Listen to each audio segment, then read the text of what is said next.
Bismillahirrahmanirrahim. Kita langsung saja ya. Lihat bareng-bareng semuanya. Tadi di awal sudah Ibu jelaskan. Pertama kita jangan lupa ucap bismillah dulu. Bismillahirrahmanirrahim. Kedua, siapkan alat tulismu.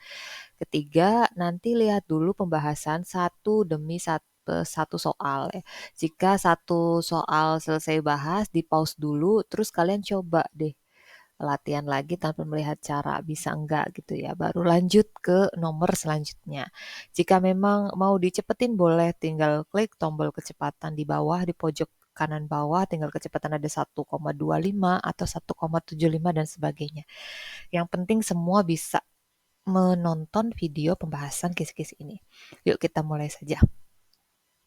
Dua suku berikutnya dari barisan bilangan 1, 4, 9, 16 adalah, nah kita ingat lagi barisan bilangan itu adalah sebuah barisan yang membentuk pola. Jadi dia harus ada polanya ya, dia harus sama. Entah itu dia ada selisihnya dari suku pertama, suku kedua, ini suku pertama, suku kedua, ketiga, dan seterusnya. Bisa dia selisih tambah 2, atau dikurang 2, atau bisa juga rasio dengan pengali. Ya, kalau itu nanti masuknya ke barisan geometri ya.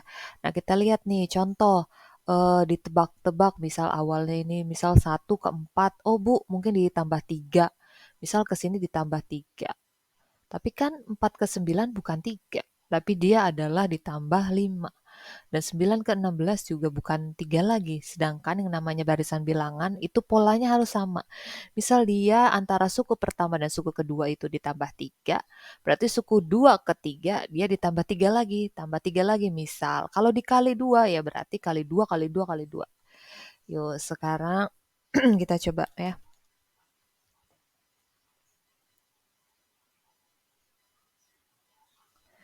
Nah, di sini Ibu tulis dulu 1, 4, 9, 16. Nah, angka 2 ya. Nah, kita lihat nih semuanya perhatikan. Kira-kira 1 itu ya adalah 1 kuadrat berapa? 1. Nah, kalau 4 dia 2 kuadrat. Nah, kalau 9 berapa? Berapa kuadrat? 3 kuadrat. Nah, ini kelihatan 16. Berapa kuadrat? 4 kuadrat. Nah, ini udah kelihatan polanya. Jadi selanjutnya adalah dua bilangan berikutnya adalah yap, betul 5 kuadrat dan 6 kuadrat. Awas ya, ingat ya, kalau kuadrat itu dikali bilangan itu sendiri. Contoh 2 kuadrat itu 2 kali 2, 4. 3 kuadrat, bukan 6, tapi 3-nya kali 3 sebanyak 2 kali 9. Ya, tuh. Nah, berarti kalau 5 kuadrat adalah 25. 6 kuadrat adalah 36. Jadi yang mana jawabannya? Yang A. Oke, paham ya? Sekarang boleh di-pause, dipahami, diserap, baru bisa coba dulu, baru bisa lanjut ke nomor selanjutnya. Next. Oke, sekarang ini. Ini juga sama ya. Ini juga masih dalam materi barisan atau pola bilangan. Nah, cuma ini dalam bentuk gambar ya. Nah, kita lihat dulu. Kita ubah dia jadi angka. Ini lingkarannya ada berapa nih? 1, koma. Ini ada berapa? 3, koma. Ini 1, 2, 3, 4, 5, 6. 6, koma. Ini 1, 2, 3, 4, 5, 6, 7, 8, 9, 10. Ada 10. Nah, kira-kira yang ditanyakan adalah banyaknya titik yang membentuk segitiga ke-8. Berarti suku ke-8-nya sama dengan, coba sekarang masih ingat tidak rumus dari pola bilangan segitiga? Sok diingat-ingat lagi dulu. Oke, sudah ingat? Ingat ya, ini ada rumusnya. Kalau Kalau pola bilangan segitiga, rumus N sama dengan setengah N kali N plus 1. Ya. Ini harus ingat, Ada rumus yang pola bilangan genap, ada ganjil, ada persegi panjang. Nah, ini harus ingat. Langsung aja tadi yang ditanyakan berapa? 8. Masukin aja ya. N-nya ganti dengan angka 8. Berarti coba di sini aja ya, langsung bawahnya ya. U8 sama dengan ganti N-nya dengan 8 kali 8 tambah 1. Kita bagi dulu nih, 8 bagi 2 adalah 4. 4 ya, dalam kurung, berarti 8 tambah 1, 9. Berarti kalau tidak ada tanda operasi, artinya dia kali ya. Nah, seperti ini, kurung ini artinya kali. Berarti tinggal 4 kali 9, yaitu 36. Adakah jawabannya? Ada yang C. Pahami, resapi, lalu latihan kembali ya. Nanti cari di Google boleh dan sebagainya tentang rumus pola bilangan ya. Ada segitiga, genap, ganjil, persegi panjang, persegi ya. Oke, next. Oke, nah ini adalah diketahui suatu barisan bilangan geometri 3,3, 12, 48, maka rasio barisan tersebut adalah. Nah, di sini kalau kalau ada barisan geometri, nah ya, Ibu terangin lagi, Ibu ingatkan lagi, barisan itu ada dua, aritmatika dengan geometri ya. Apa bedanya, Bu? Kalau aritmatika itu U1 ke U2 polanya ke U3, U itu suku ya, suku pertama, suku kedua, suku ketiga, itu oleh selisih. Artinya kalau nggak ditambah dikurang. Tapi kalau dalam geometri U1 ke U2 atau dari U2 ke U3 itu adalah dibagi ya, pembagi atau dibagi rasio.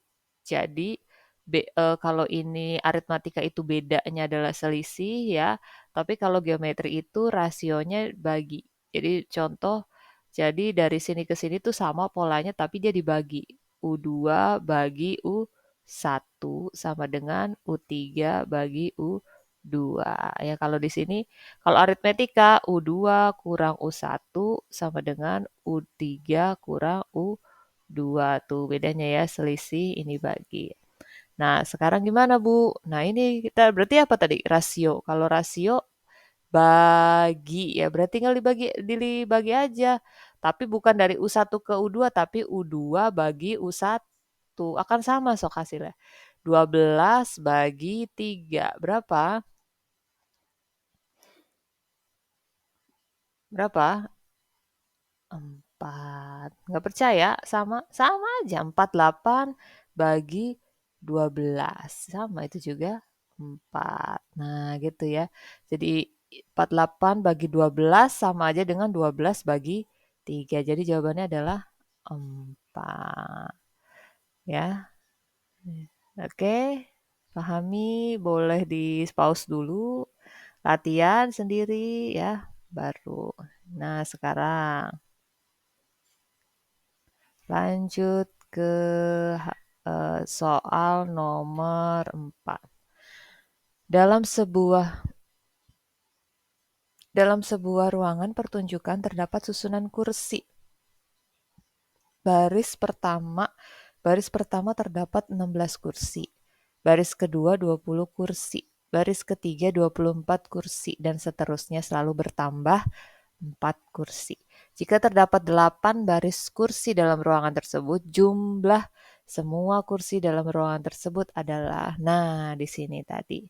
Kalau udah ada soal cerita kayak gini, ini adalah soal barisan ya. Tapi yang pertama kali kita harus pahami itu adalah kita harus bisa menentukan ini barisan aritmatika atau barisan geometri.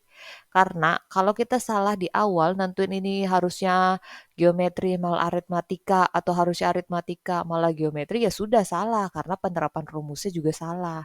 Nah, tipsnya adalah jika di soal cerita itu ada kalimat selalu bertambah ya atau selisih gitu ya.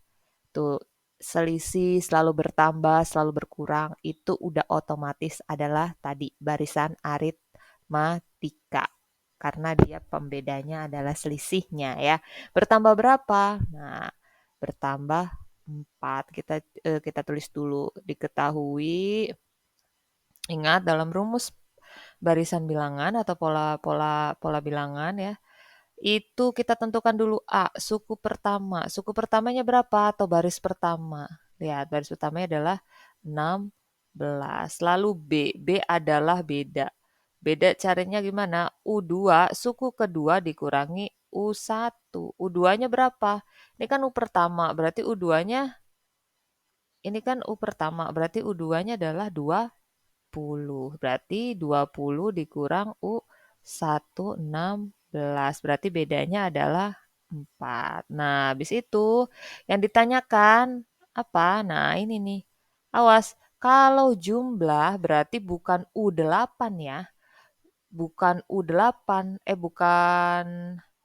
Ini kan 8 nih terdapat dari series tersebut. Nah, berarti bukan U8, tetapi S8 ya, karena SN karena dia merupakan jumlah. Jadi bedanya apa, Bu? U8 sama S8. Jadi kalau U8 itu adalah jumlah kursi di baris 8 aja, di baris ke-8.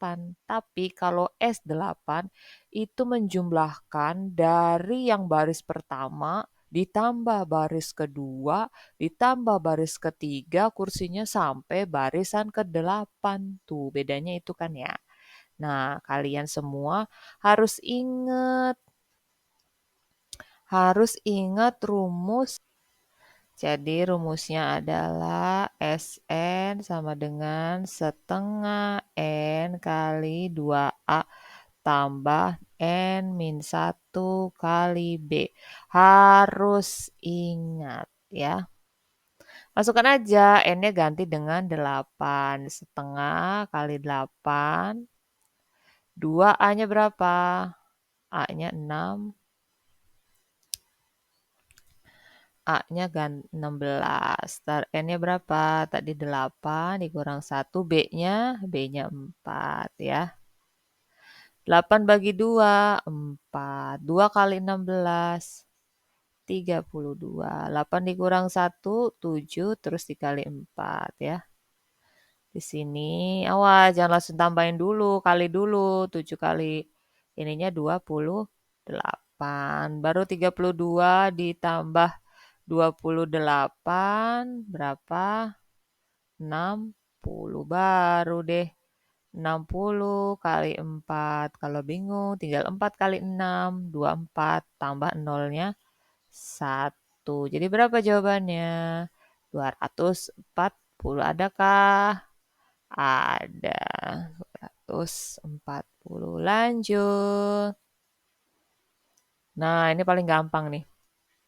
Perhatikan letak posisi tempat pada denah di bawah ini. Ya, kita lihat. Ini materi bab kedua tentang koordinat Kartesius.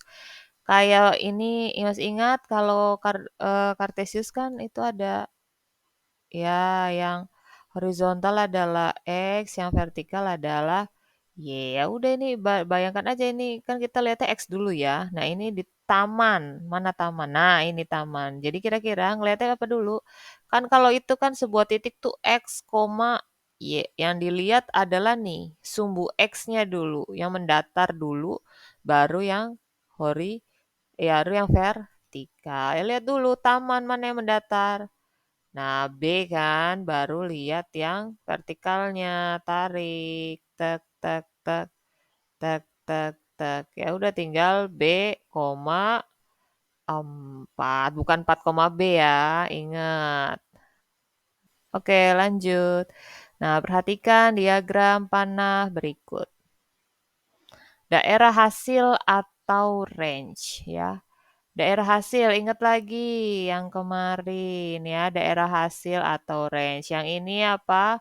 Domain, daerah asal. Ini kodomain, daerah kawan. Nah, kalau range adalah yang dipasangkan dari domain ke domain. Berarti A, B, C.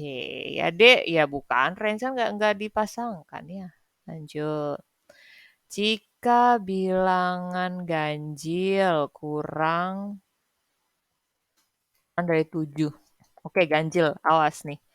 Ingat, ingat ini adalah ganjil ya. Kurang dari 7. Dan B adalah A, I, U, E, O. Banyaknya pemetaan fungsi yang mungkin dari A ke B adalah, oke, kita inikan dulu, kita tuliskan dulu. Bilangan ganjil kurang dari 7 itu kira-kira dari angka berapa ya? Harusnya ini bilangan ganjil positif sih. Udah nggak apa. Bilang 1,3,5. Apakah tujuhnya ikut? Tidak, karena kurang dari. Kalau ada kurang dari sama dengan, baru tujuhnya ikut. Nah, B-nya ada, berarti ini NA-nya berapa? Ada 1, 2, 3. Nah, yang B-nya adalah A, I, U, E, O. Ada berapa datanya? Anggotanya 1, 2, 3, 4, 5. Ada 5. Nah, sekarang coba ingat-ingat lagi rumus banyaknya pemetaan fungsi yang mungkin terjadi dari A ke B. Coba ingat-ingat lagi. Oke. Kalau dari A ke kalau dari A ke B, ingat ya, awas jangan sampai lupa rumusnya. NB pangkat NA. Awas kalau dari A ke B ya. NB-nya dipangkatkan oleh NA. NB-nya berapa? 5. NA-nya 3. Berarti 5 pangkat 3 adalah 5 kali 5 kali 5. Berapa? 125. Awas ya, inget ya ini. Tapi kalau dari B ke A gimana, Bu? Kalau dari B ke A, ini kan dari A ke B, dibalik aja. NA pangkat NB ya. Jadi diinget-inget ininya nih. Nah, dari A ke B atau dari B ke A ya. Oke.